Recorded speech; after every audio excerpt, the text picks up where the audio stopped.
Maybe. The pool feels pretty good. You might want to dabble your feet and see if it's swimmable. Oh, all right. You want to do appliances after this class, and Yeah. then Well, why don't we do appliances on our way to my mother's? that's what I'm thinking. Yeah, but I could cook the meal now. Yeah. It'll stay warm in the car. True. Right? Yep. Okay. All right. I'll do the meal right after this because I think it'll be too noisy for you. I can close this door. This door doesn't stop the sound at all. That's it. I don't think you're that noisy when you cook, are you? Okay.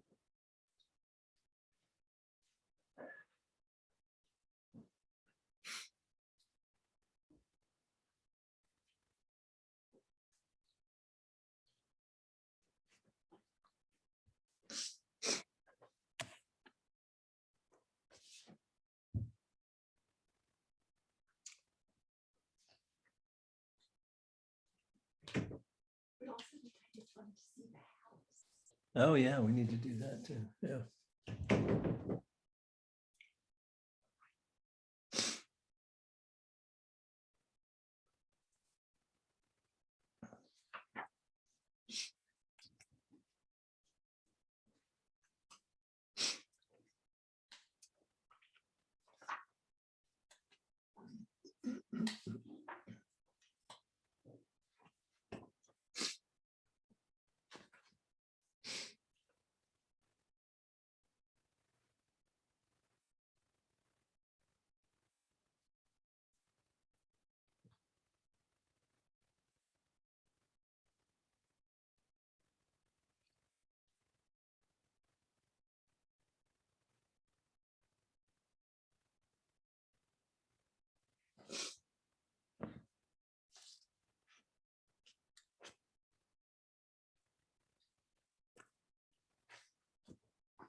Hey,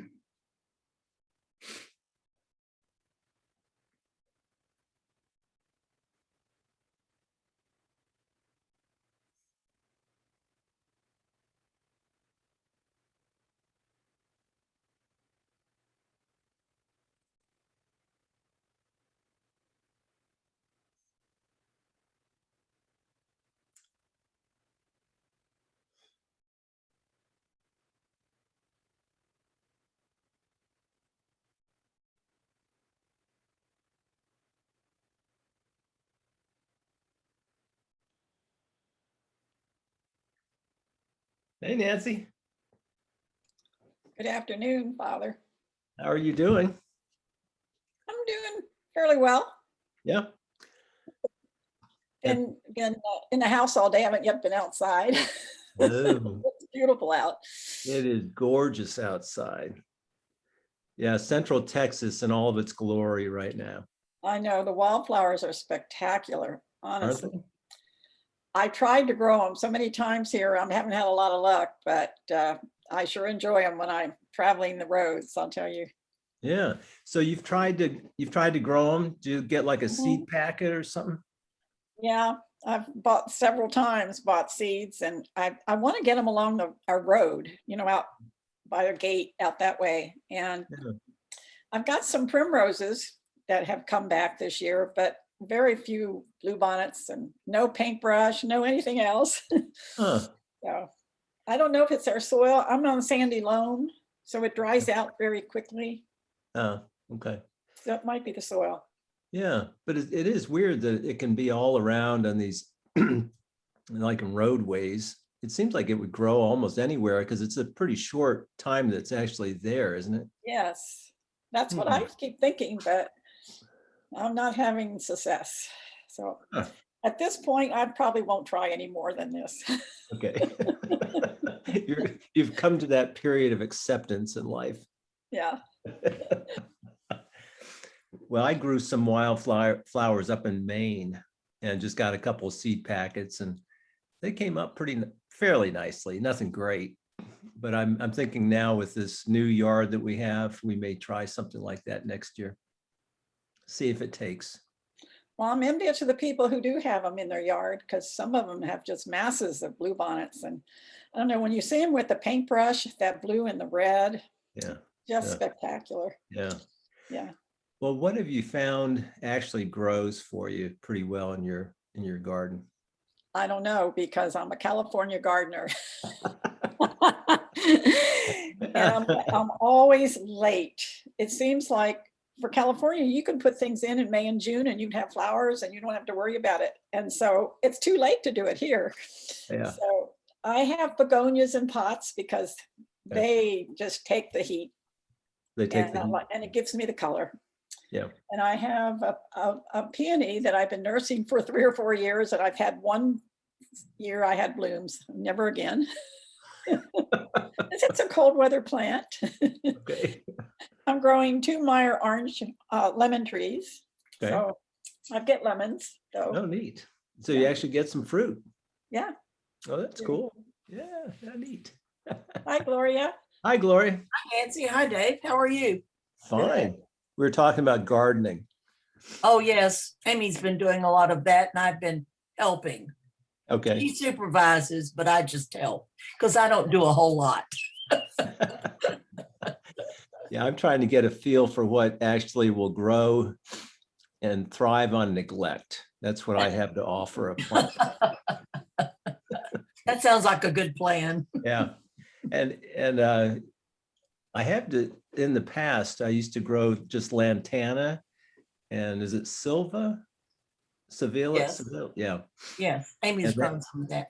Yeah, they would just get by on nothing. Lantana had to still. offer. You can grow lantana here like crazy. I have lantana ground cover. Oh, really? And you get pretty good yellow on that? Yes, it's Okay. beautiful. And the butterflies love it. Well, Yes, that's good. I then. do. Okay. I've got a couple of patches out front that are needing some attention. And of course, we're gone like 3 months out of the summer. So we don't, I mean, Oh. we'll keep the water going, but yeah, maybe lantana is my answer. That's a pretty plant. It is It pretty. pretty. is, it is. Yeah. Amy likes that. She likes it, but she usually finds the natural plants that will grow in, this area. Uh-huh. And so she does real well with things. She planted a bunch of herbs and they're just going wild. I mean, it's wonderful. Oh, neat. Good. Nice basil and mint and Rosemary, oregano. Yeah, very fresh herbs. So, Oh, Nice. nice. wonderful to have to cook with, yes. oh, yes, very much. Hi, Art. Oh, Hi, Art. We're talking about plants that thrive in Central Texas. And we see you've got some pretty nice stuff behind you right now. Right. That's the thing. If you, funny. yeah, if you paint blue bonnets, they will last forever. We've got lots of bluebonnets around Temple Belton now. They're really Yes. some pretty ones. Yeah. But some of the places where the city owns, they've mowed them down. Oh, And that's terrible because bluebonnets have to grow to seed, dry up to seed, and to reseed themselves. Now they're annuals, Otherwise, yeah. Right. you won't have them. Right. So our tax dollars are supporting bluebonnet abortionists. we need to march on City Hall. That's right. Well, in Fort Sam, they just put up signs that said, "Watch us grow wild," and they didn't mow those fields, and they had great flowers in the spring. Oh, Really yeah. pretty. It's probably to keep all the sergeant Well, majors. the highway department doesn't know, What's the that? highway departments do not know the roadsides and they're gone, Oh, if yeah. you've noticed. Huh. You say they have mowed the roadside? No, they do not mow the No, they do not, roadsides yeah. until the flowers have gone. Right. That's Right. good. Everybody wins then. We Yes, pay less for mowing. Out there close to Temple College on the Uh-huh. loop, there's a Gorgeous. bed of going like from, I guess, south to north, right there by Temple College. There's yeah. a bed of blue bonnets over there to the right that are just fabulous. They're beautiful. Whole medium Oh. strip, yes. Oh, Really? a whole Hmm. area of them. Now, we did go to Houston last Monday and Tuesday, and on Highway 6, the blue bonnet really pretty between Bryan and College Station and Bryan. Huh. Beautiful blue bonnets. Oh, gosh, Oh, neat. just fabulous. Hello, Sabia. Hello, How are you doing today? I'm doing well. Great. Good to have you here. Thank you. And let's see, we're just about ready to begin then. So I don't know if, well, Helen said she's not able to come today. So we won't need to wait for her. I'm not sure about Peter. He may be coming. But I thought what we could do is just check in. I haven't been with you all in a couple of weeks. How did you celebrate Easter Sunday? That's the check-in. It was my first day to go back to church, to the Oh, outdoor service. The service was glorious. It was, it felt so good to be back.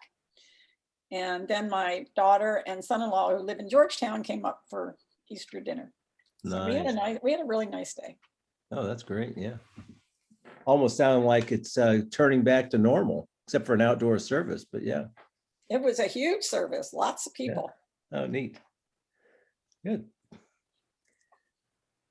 Sabia, how did you celebrate Easter? I'm good, she moved. Oh, maybe muted. Okay.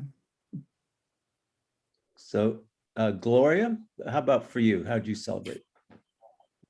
I watched the online church. I had gone to the Maundy Thursday service, which was very nice in church. And then I watched the online service and loved the music, some of it, not all of it.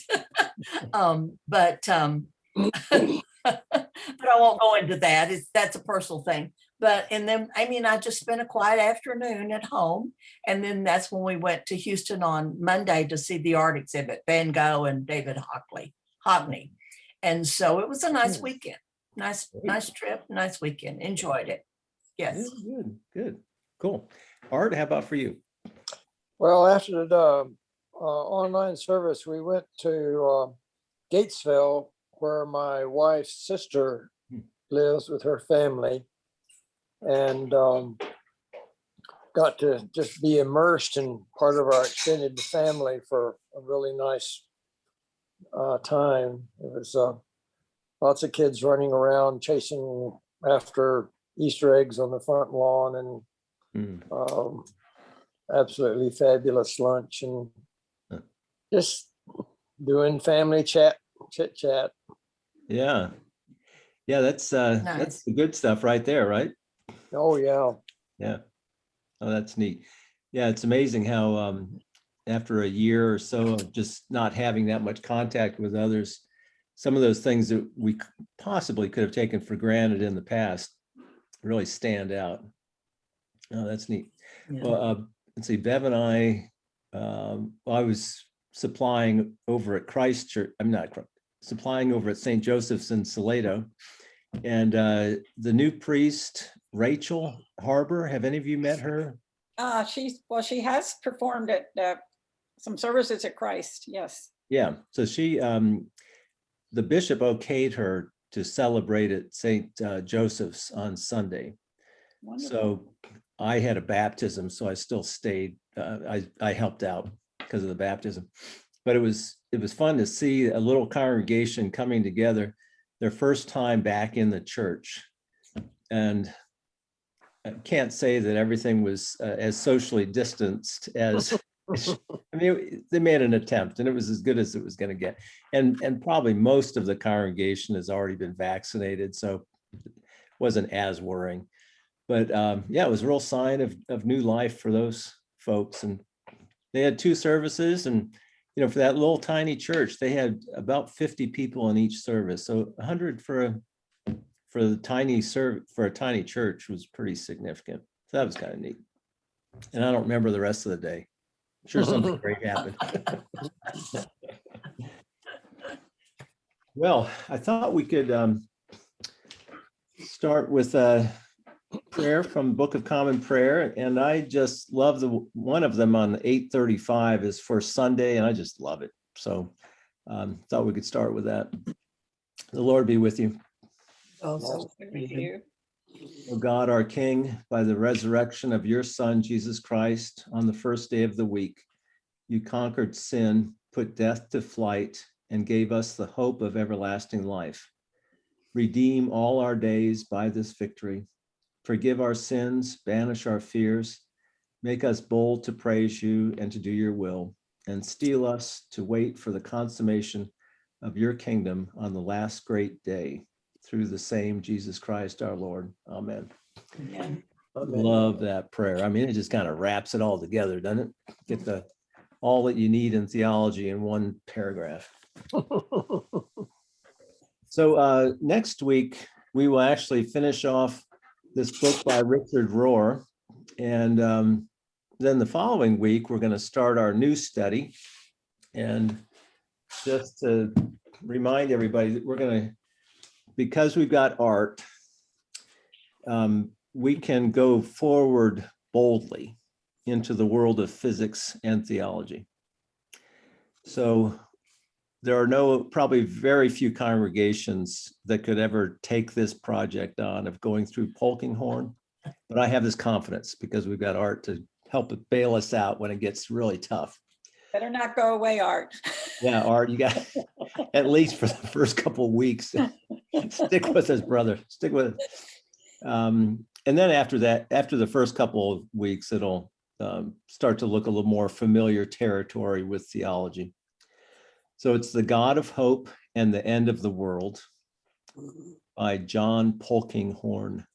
And if you could get that book, that'd be great. But even if, for those who don't want to read along, I think that we'll be able to have discussions on Sundays that we'll blend in the meaningful parts of each of those readings.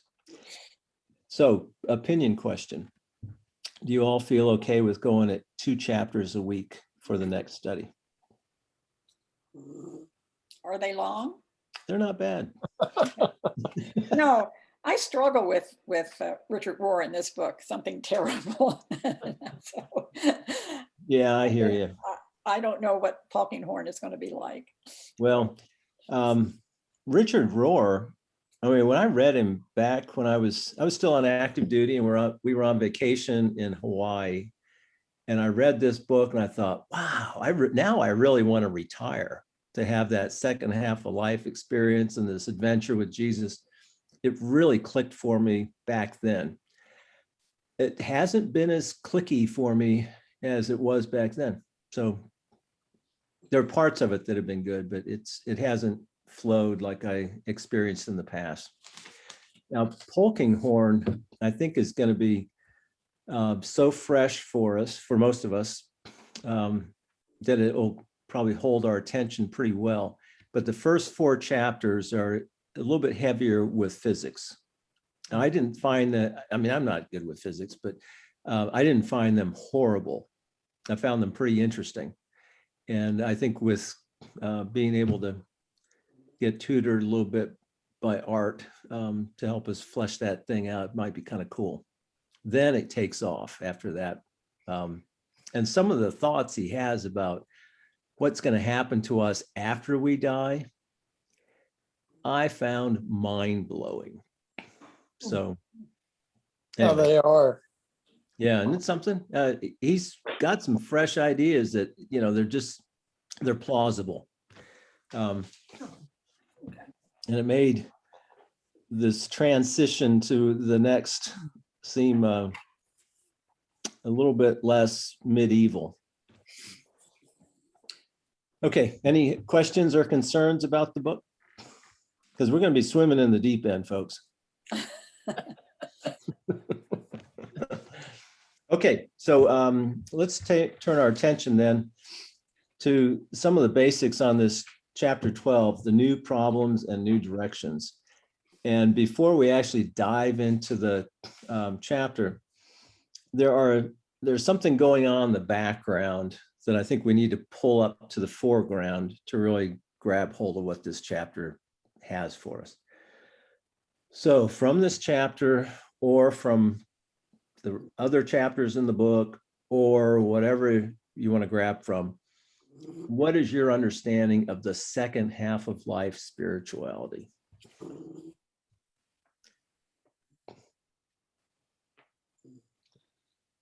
What I'm getting is that you are more at ease, you're more forgiving, you don't take everything so serious. You enjoy your friendships and your close relationships, but you're not judgmental. Mhm. I don't, I'm Yeah. not sure I'm there.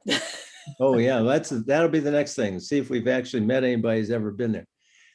What are some other characteristics? Those are all really good.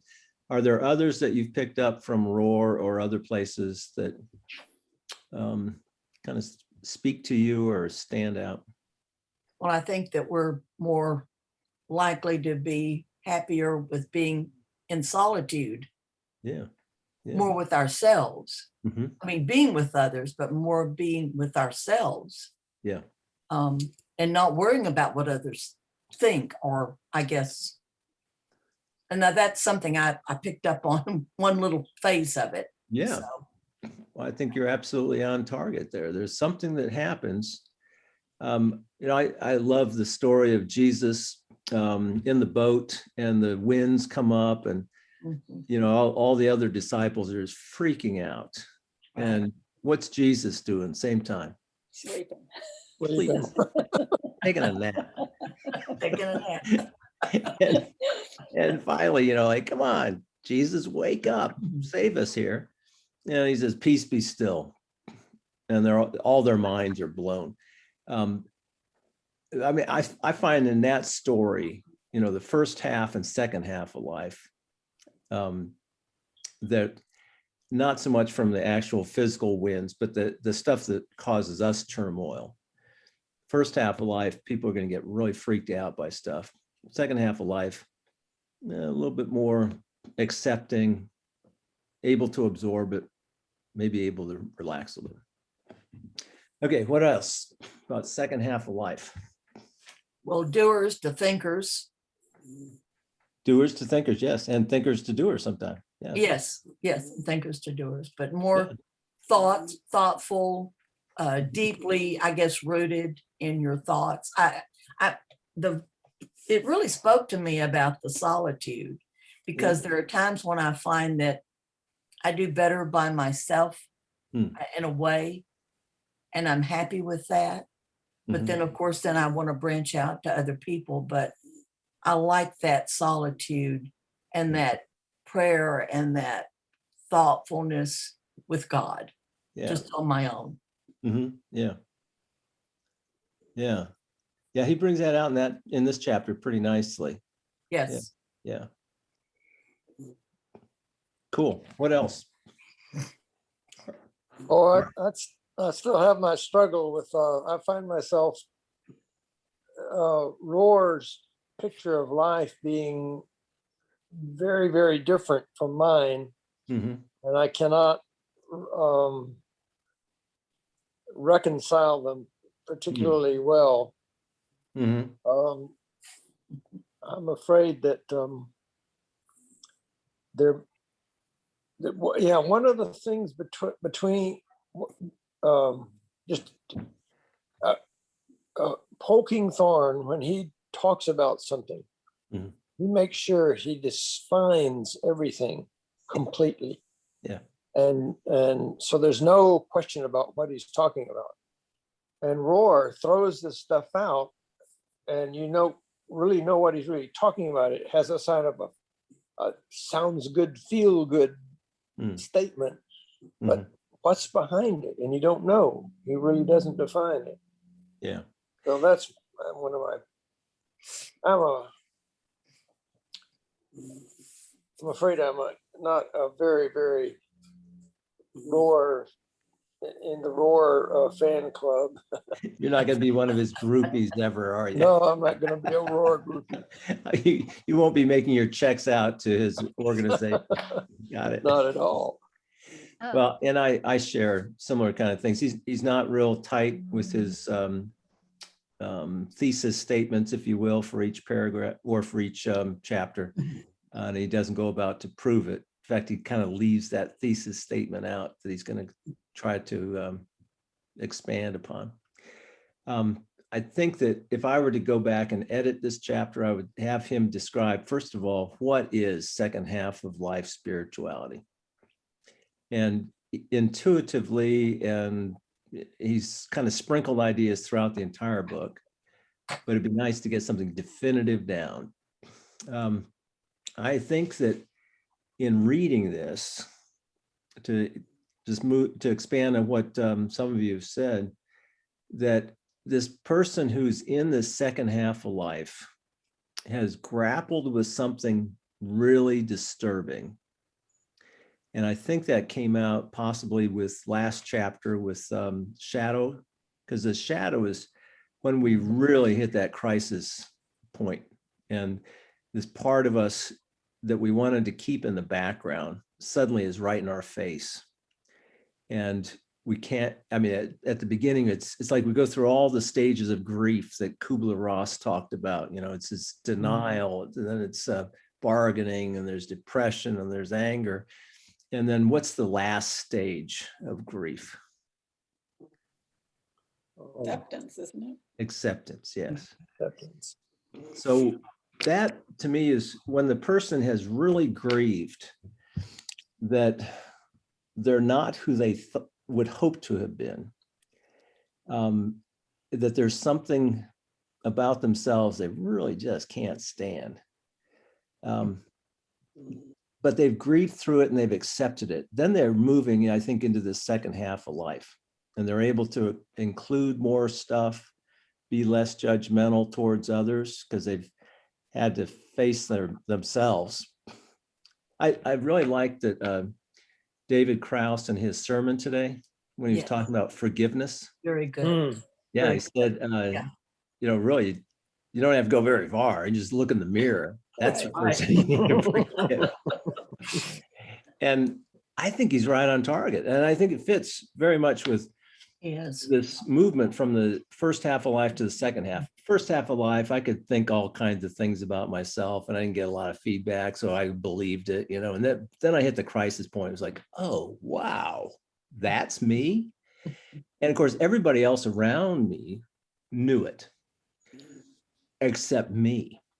So I'm the last one to figure out who I am, kind of thing. I'm being a little autobiographical here, but I think it illustrates the point of what Roar's talking about. After facing that, grieving through it, accepting it, then the other people who just kind of tick me off and annoy me, there aren't that many people. I got to admit, I'm in my personality, I'm a little bit more like a golden retriever, and golden retrievers do not bite very often. But let's just say, for argument's sake, people who bother me. It's really hard to get that upset about them when I've already dealt with me.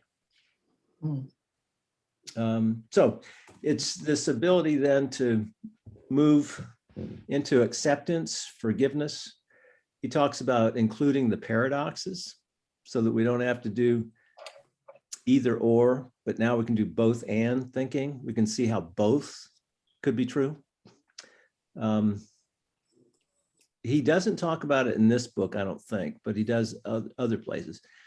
And that's the integration of the masculine and feminine inside of each of us, which I think is kind of interesting. And as I think some of you, well, Gloria, you talked about, there's this movement from being super active to being contemplative. Yeah. Okay, so there's a lot of stuff going on for second half of lifers. Now we get back to Nancy's first initial question of, have we really ever seen anybody like that? I mean, most of us, we're not going to say, oh, that's me. But have you ever met somebody who seems like they're sort of in second half of life?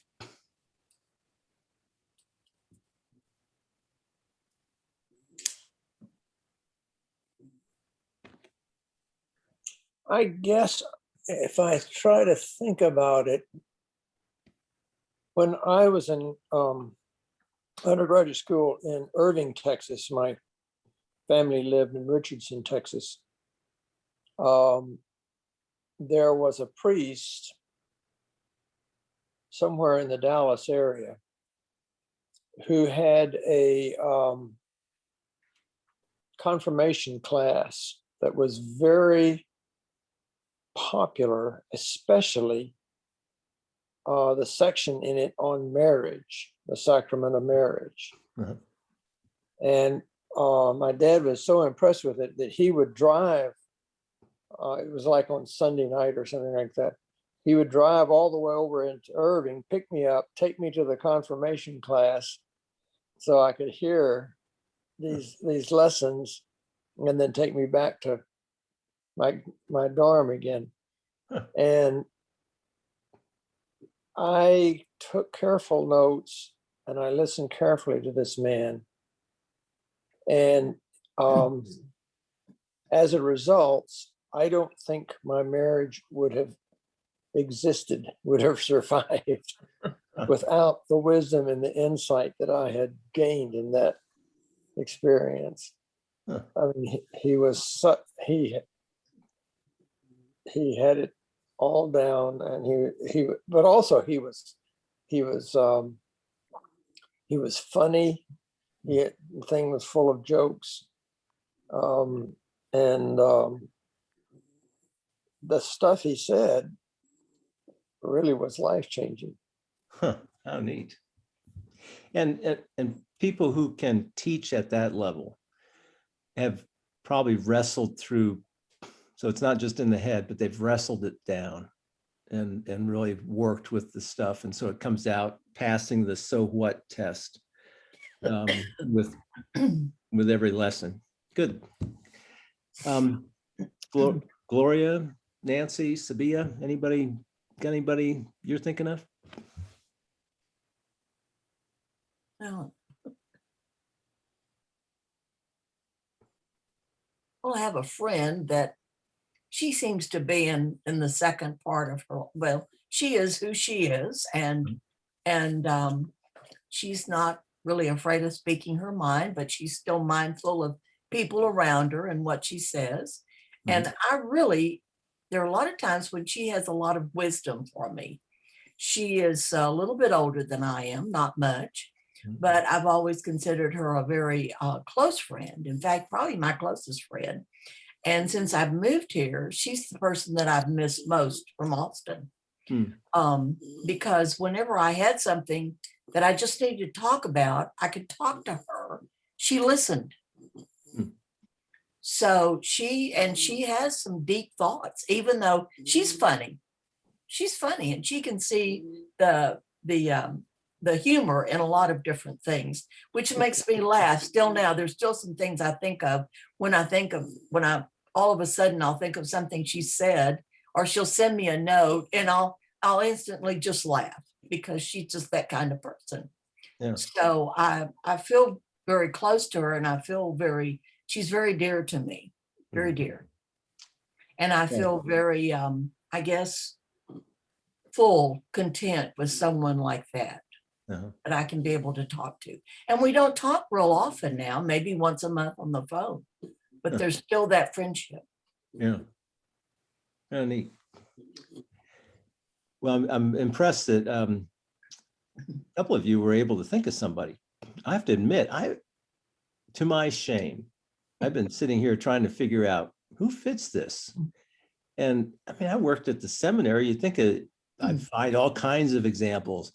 I worked among clergy my entire career. I mean, basically was mixed up with preparation for becoming ordained since I was 19 years old. So Oh, I've had a lot of professors and colleagues. Kind of a shame I can't think of anybody who really is an example, a towering example of having crossed over into the second half of life. Perhaps one of the reasons is that the lifespan for human beings hasn't been that long until it seems like it's bumped up within these last, 75 years or so. Yeah.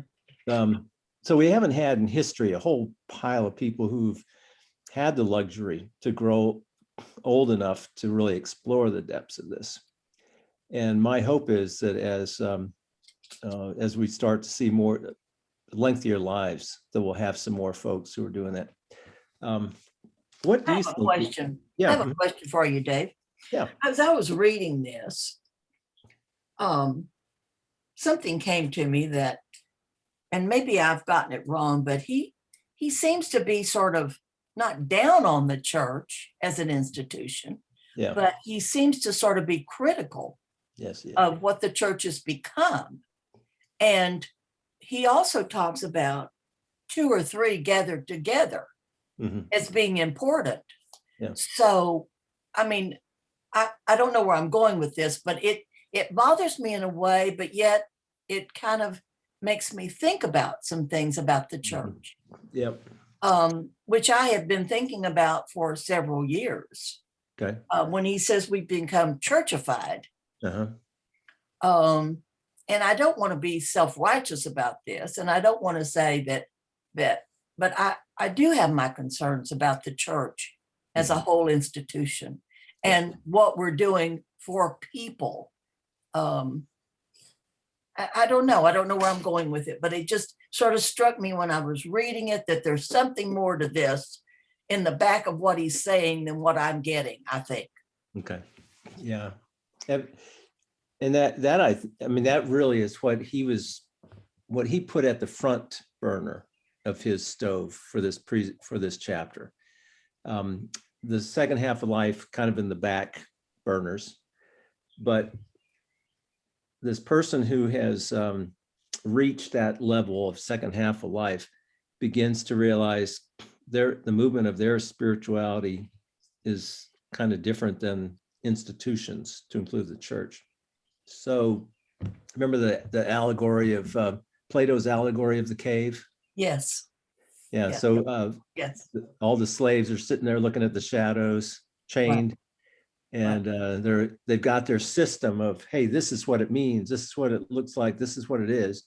And then the one slave sneaks out, gets out, sees the light, sees everything as it is, comes back and says, that's not what it is.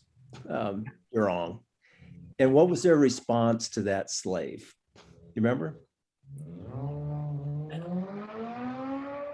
Wow, somebody's on the right racetrack. Is that Sue? It sounds like Susan's motorcycle. So anyway, they kill him. Yeah, they kill him. And Plato is just amazing because he was like, what, 400 years before Christ. And he tells this allegory that basically gets played out in the gospel. But anyway, I think that what we're talking about is the people who sneak out of the cave and get to actually see what it is are second half of lifers. And they come back in, they're all inclusive, they're accepting all this paradox, they're integrating all these parts. And they realize, the others are not that thrilled right now with me. So that's what he's setting up, is this two different directions going in two different ways. The second half of life is going deeper, deeper, deeper into accepting all this stuff of life, just accepting what is. And they're in institutions, and institutions, he's saying, now I'm going to argue with him, so I don't agree with this, but he says the church is a first half of life institution, and that it is doing it, it's trying to build itself up, it's in its fight for survival, if you will, and that's moving in an opposite direction than a second half of lifer. So anyway, I'm going to argue with it, but yeah, go ahead, Nancy. Well, he cites that when he's saying the Catholic Church is trying to bring back Latin and language Jesus never spoke. Right. Yeah. Yeah. And I think I'm not Catholic, obviously, but most Catholics that I know were so happy to lose the Latin and get into an English service, English spoken service. Right. Yeah. And I think he also condemns other churches later too, about they're not doing enough. The institutions aren't doing enough. Yeah. Yeah. So he sees the two as maybe not incompatible, but he's basically saying, hey, if you're moved to the second half of life, accept that you're not going to be welcomed with enthusiasm.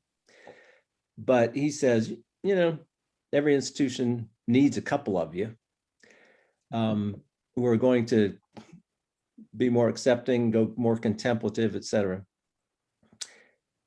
So I want to argue with him a little bit, if you don't mind me. So I think that the church is perfect for second half of lifers, because in first half of life, you're building a life. Second half of life, you're giving your life away. So it's the movement of Jesus. First half of life, he becomes a carpenter, does all this stuff, he becomes, this person. And then second half of life, he's given it all away. And then his final movement is that he gives even away his death. And that's all from Rollheiser. So I'm not making any of this stuff new.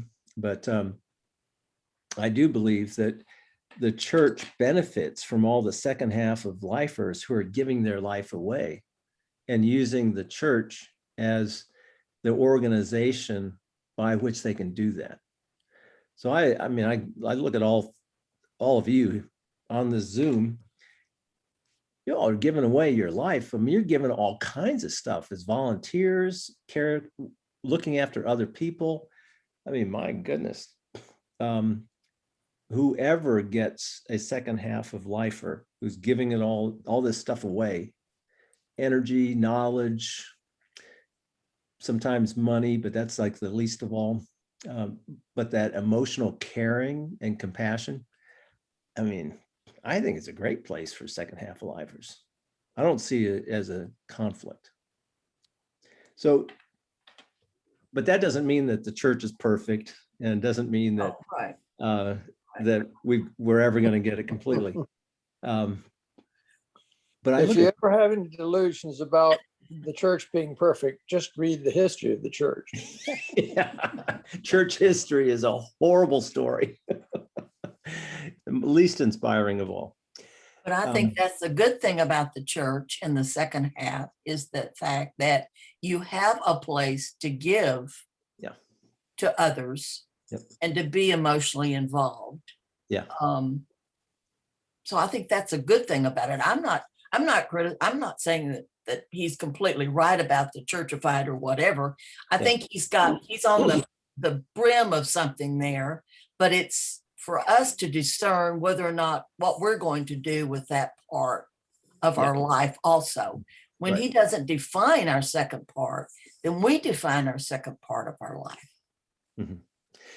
Yeah, and I do want to make a comment about his comments about the Roman Catholic Church, and then perhaps compare that a little bit with where we're at as an Episcopal Church. The Roman Catholics have struggled with something of a backlash after Vatican II. And it may even be getting a little bit stronger now, where they're just tightening up and putting more of those boundary markers, really defending the perimeter, if you will. So there was a while where Episcopalians could pretty much show up at a Roman Catholic mass and the priest would be like, yeah, sure, come have communion. That's pretty well shut down for most places. I mean, there are some pockets that are still left, but that's, they're really tightening up and making sure that it's their group. The Episcopal Church is kind of, I'm inspired by it. So it doesn't inspire everybody what the Episcopal Church has done, but in the 60s, when John Hines was the presiding bishop, and before that, when he was the bishop here in our diocese, during the civil rights movement, he made a specific decision that we would join the civil rights movement, even if it meant losing half of our membership. That to me is second half of life. It's not about, hey, we need to do things to grow and to fight for our survival. It's about giving our life away and taking the risk. If it's right, we're going to do it. And then that spirit kept on, like in the 70s and 80s, with the ordination of women. And again, we lost huge amounts of our people. But it's that spirit that says, if it's right, we're going to do it. That to me is second half of life. And so I don't see it in many other churches that are really, fighting to make sure they stay alive. We are giving away with some of these stances.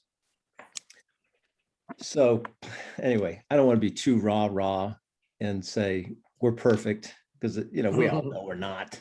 We know it. This gospel, this treasure is in earthen vessels, and we are. Well, our current presiding bishop isn't too shoddy himself.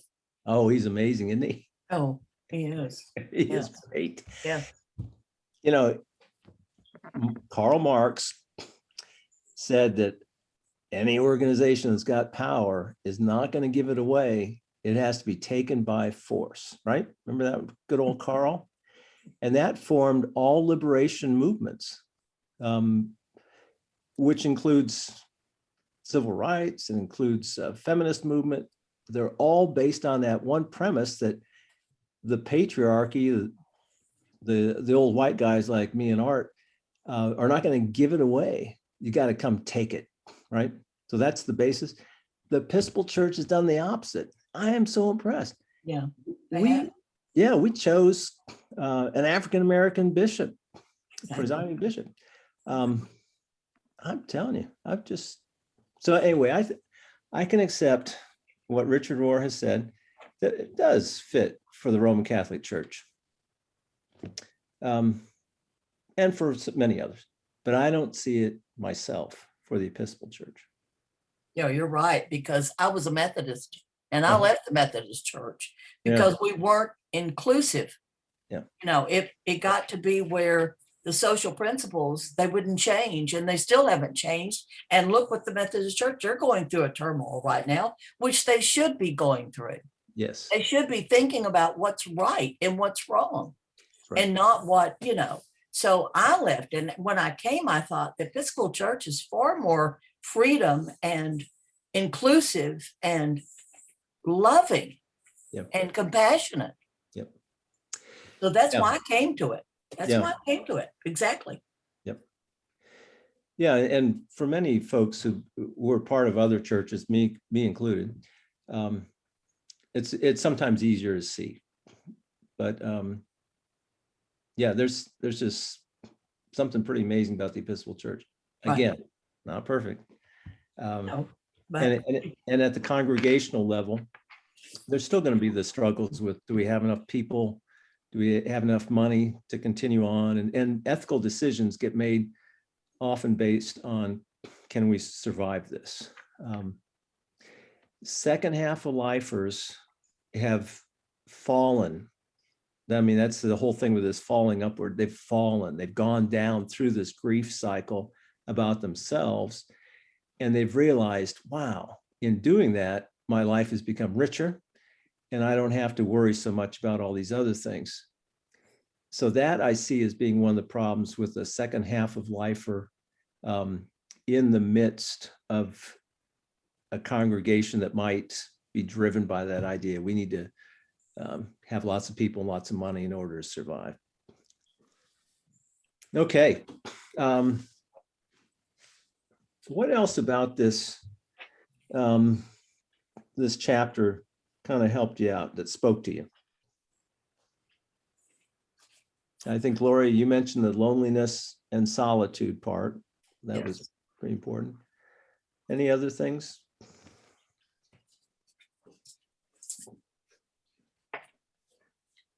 Nancy, anything that just really Well, rang your when bell? Jeff was talking about dualistic thinking, I had Huh? never realized this, but he has a sentence in there that now we begin to understand why Jesus is always welcoming the outsider, the foreigner, the sinner, the wounded one.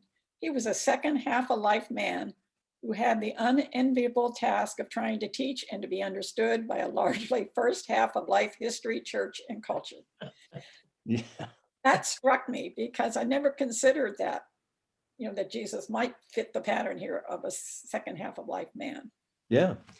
What do you think his crisis, what was his crisis time that helped him to turn the direction?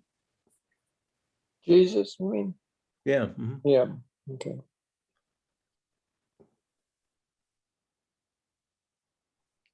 Crisis. I would, if I try to mold the gospel into Rohr's pattern, which is It's dubious. repugnant, but at any rate, if anything, it's when he was baptized and then he went out into the wilderness. Yep. That's it. That would be my opinion too. Yeah. And the devil coming at him is kind of this description of that shadow experience, right? And this accusing kind of way, starting with, if you are the Son of God. And Jesus dealt with it very well, but yeah, I think that is the turning point. He's a good example of how it can be done well and with faith. Most of us don't hit that experience with that amount of unfallenness. So then Jesus is able to incorporate more people in, more groups, and be inclusive. He's not, first half of life is when an institution or a person defines themselves by who they're not and who's on the outside, who's on the inside. Second half of life is more about, hey, we're all in this thing. There aren't those dividers are artificial. We don't need to continue with them. So yeah, both and thinking, living with paradox. Page 142. And remind me, are the pages the same in this large print as some of the rest of you have? I've got the huge print one. I'm on a Kindle. Oh, you're Yeah, on. mine too. Okay, so this is the paragraph when he brings out, was it 7 or 6 C's, C words? Do you remember that? Mm-hmm. Okay. Okay, I'm there. And he, I thought he did a pretty good job with these C's as the way that we keep people and things out. So he starts with compare, then compete, conflict, conspire, condemn, cancels out any contrary evidence, and then crucifies with impunity. But it all starts with comparing and competing with. I found that that rings true for me. I can do a pretty fast scan of any human being, and based on just the least important things about that person, if I don't catch myself, can sort people into I like versus I don't like, good or bad, just based on horrible things like skin color, appearance, all that kind of stuff, and miss out and almost immediately sending them off into these two different directions. Both and thinking is somehow going to shut that down a little bit. There's going to be a more compassionate, caring response. One author said, best thing to do is just to keep looking at every human being and say, this is a brother or a sister I just haven't met yet. And so I've been trying intentionally to try to use that to stop myself from the comparing and competing. What else do you find in this chapter?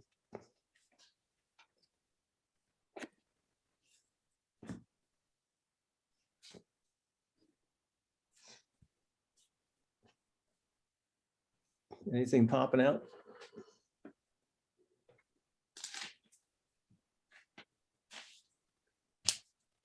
Well, what I'd like to do is just have somebody read the last paragraph. That serves as a transition to our next chapter, but I think it's also pretty helpful for us for this chapter. Anybody got that last one? I have it. Okay. Yeah. Whole people see and create wholeness wherever they go. Split people see and create splits in everything and everybody.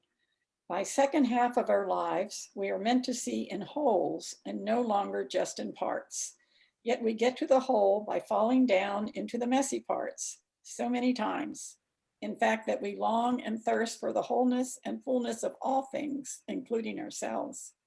I promise you this unified field is the only and lasting meaning of up. Yeah.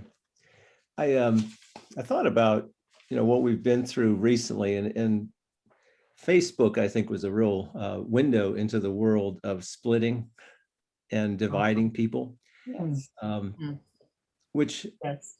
I found really challenging because I truly agree that every organization needs conservatives and progressives. For the organism to live, it needs to have some that are really paying attention to who's inside the group and caring for them. And that's usually, it's quite often conservatives. And then those who are trying to push the boundaries out to include more people, and that often are the progressives. Both and really need to be there. It was just really disturbing, though, to see on Facebook how many people were into splitting up and trying to get rid of the group that they need inside their big group saying we don't need conservatives, and then provide all this information to disparage them in libel ways. And same with progressives. We don't need these progressives. They're ruining what we have. They're taking our world and smushing it. It was a sad thing to see. And maybe it's happened in every political election year, but I wasn't on Facebook for most of the others. Were you? To me, it was brand new. It was like, what the heck is this? Right. That we would say such things to each other, to our neighbors. Some of our church members too were like, "Ooh, it was embarrassing." Oh, it was mind-boggling. In fact, I stopped on Facebook for a couple of weeks or so because I just couldn't get my head wrapped around some of the comments. Yeah, I thought, these are good people. right. They're good people. They are. And they're people that I know personally. Yeah. And I don't understand. I still don't understand what's happened to compassion for people. I don't know. Maybe I'm just not smart enough intelligent enough. I just can't fathom what's going on. And I got to a point where I was sitting here crying as I was reading some of the comments from some of the church members. Yeah. And I thought, I'm going to have to stop. And I'm just going to have to say, I know who they are. I love them regardless. Yeah. And perhaps they've lost their way. And I'm sure that, and I didn't comment to a lot of it, but I'm sure that some of them thought I had lost my way, but I'm trying to be objective, but I'm trying to say what's right and what's wrong. Yeah. Good. What's good and what's evil, Mhm. and what is compassion and what is just being downright mean-spirited. Yeah. I don't know. I don't know any. I'm glad you shared that, Gloria, because I gave up Facebook, I don't know how many years ago. And Oh, I've never been sorry, except now that the church has a page and we're on Facebook for services and all, I can't comment or anything. I thought maybe I'd sign up again. Well, I'm not. well, I don't need that in my life. I don't. I think sometimes, Nancy, we have to be reminded that we have to know what the other person is thinking, though, in Yeah. order to guard against it. Yeah. I mean, that's the way I feel. So I get off of it for a few days and then I get back on, and then something will come up and I'll say, okay, well, I'll sit here and think, well, what should I think about that? But I think we have to know what other people are thinking. We have to know how to guard ourselves and what to say and what to do. I don't think we can keep quiet. It'd be scary. Let me go back to your comment about organizations need progressives and conservatives. Yeah. Okay, if I may make a metaphor out of biology. Great. Okay, so cells go through a cell cycle, and during their part of their cell cycle, they're just living, they're metabolizing, and then it comes time for them to divide. And they divide, and the body has two new cells. Excuse me. Well, there's two molecular mechanisms inside a cell. One drives it to go into the division cell cycle. The other drives it to go into senescence and commit suicide. Huh. Goes in so they get these signals from all around them that neighboring cells and other things, incredibly beautiful but complex mechanism. And so that it keeps the body with the right number of cells of each type. And if an organ is getting too many of a certain kind of cells, it gets signal for a number of them to commit suicide and leave the population. Hmm. And so I think that's a very good metaphor for an organization. Huh. The organization needs communication with the environment around it. Mhm. It needs progressives to make it go ahead and grow. Yeah. And it needs some conservatives that need for it to not to grow. Uh-huh. Yeah. Yeah. Yeah. So Wow, that's great, Art. when you, Yeah. a good organization is actually in our DNA. Yeah. Yeah. That's fantastic. I love it. I like that. Yeah. Yeah. I mean, And, and that, it really shows us this is what is. Yeah. The final, I'm sorry, the last thing of that is when those things get mixed up and they don't work right, the cell becomes cancerous. That's it right there. Yeah. That's it. Wow. When the balance between those two mechanisms is lost, and a cell is, they can tell grow, Yeah. divide, comes a cancerous population. Man. I think it works, Art.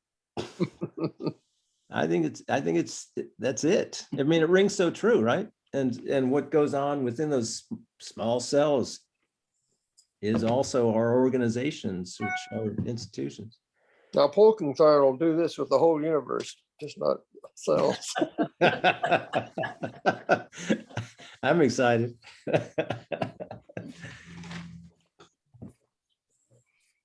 I think, yeah, this has been great. Just being able to pick through some things.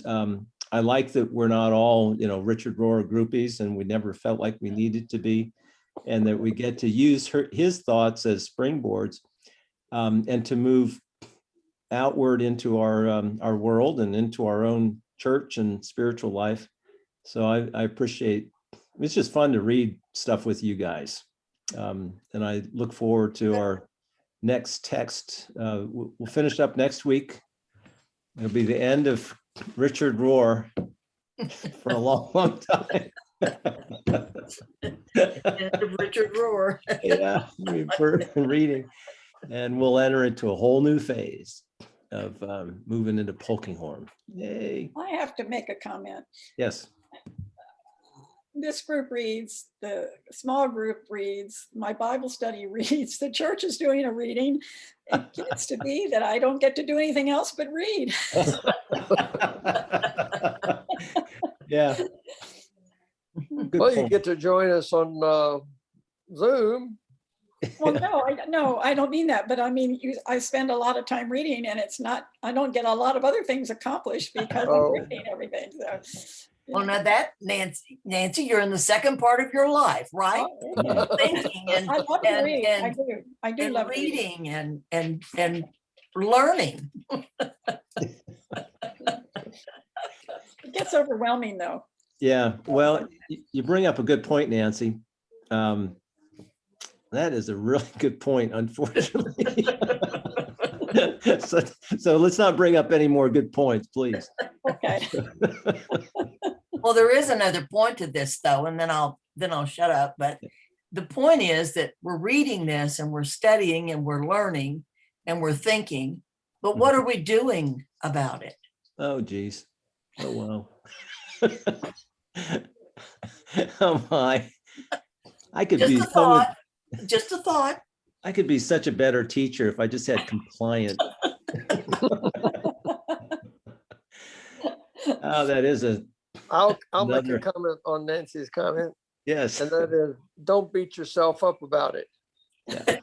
I have the same problem. I mean, I've got my prayer journal, which I try to keep going. I've got community Bible study, which takes about a half an hour to do each day. Hmm. I've got this, I've got that. But I also find that when I'm doing those things, they keep stimulating me, especially the prayer part, Mhm. to do Yes. other things. And I have to keep a little piece of paper to write down all the things that come to my mind when I'm saying these prayers that I need to do for people I'm praying for, or whatever. So, So that's a good point about the doing part too, isn't it? With prayer is doing. Right. and, Yeah. And our growth and becoming more compassionate. That's a good act, good doing. Okay, well, we're going to finish today with another prayer, and this is also from the Book of Common Prayer, and it's the prayer for the parish. And another favorite of mine, I mean, to be honest with you, I don't think I've ever read it, but I read it today and I realized, oh, this is now going to become one of my favorites. So it's a new favorite. So as we close, the Lord be with you. And also with you. Almighty and ever-living God, ruler of all things in heaven and earth, hear our prayers for this parish family. Strengthen the faithful, arouse the careless, and restore the penitent. Grant us all things necessary for our common life, and bring us all to be of one heart and mind within your holy church, through Jesus Christ our Lord. Amen. Amen. That's a beautiful prayer. so my last comment on that, in my little prayer journal, Uh-huh. that prayer is written out in there, and I've been saying it daily for a long time. Really? What's Oh, the wow. page? What's the page number Oh, yeah. for that? 817. 817. I Yeah. like that prayer. Prayer number 11. Okay. So this one's going into my prayer journal too, then. Mine Art. too. I like Yeah. this one. Thank you.